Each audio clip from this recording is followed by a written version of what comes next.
Isinagawa sa Cebu City ang isang forum kung saan tinalakay ang pondo ng iba't ibang ahensya ng pamahalaan para sa taong 2026. Kasama na riyan ang mga programa at mga proyekto na nakalaan para sa publiko.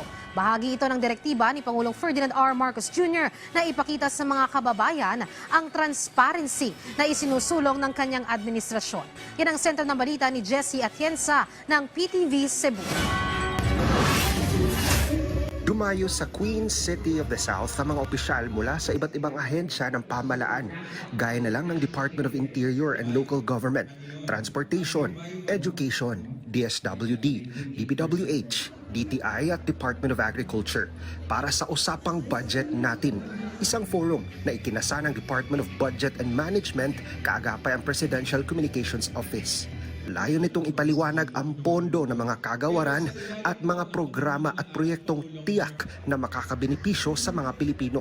Dumalo sa forum ang mga regional directors ng mga nasabing ahensya at mga kinatawan mula sa pribadong sektor. Para sa mga local government officials, malaking tulong ang forum para ipakita kung saan mapupunta ang pondo ng taong bayan. I am grateful to be part of this important conversation because discussions about the budget are really conversations about people.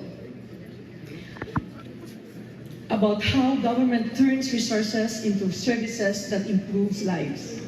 I remember during the DILG briefing for the newly elected governors last year, we were reminded that government is not in a business of saving, we are in a business of spending.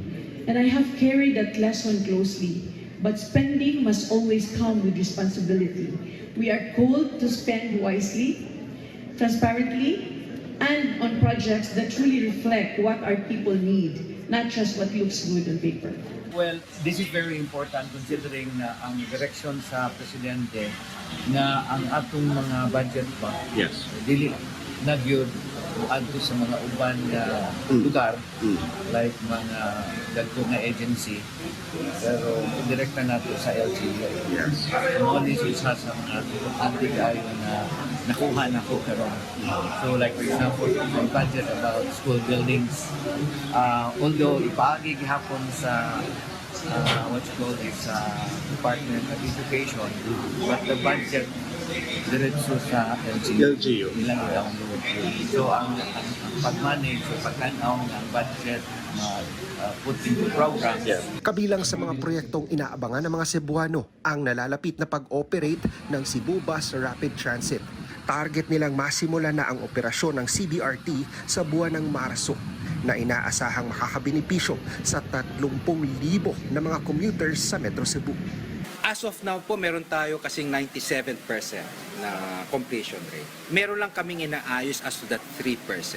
Dito na po yung pumapasok yung katanungan ni Sir na kahit pa paano yung hiccups na maiiwasan namin, mababawasan namin. As to the exact date or schedule of the operation, we're targeting it this March po. Could be like, hopefully this March talaga matapos na po natin. Isang dry run ang nakatakdang isagawa ng DOTR para sa CBRT upang matiyak na magiging operational at ligtas ito para sa mga commuter. Mula sa PTV Cebu, Jessie Atienza para sa Pambansang TV sa Bagong Pilipinas.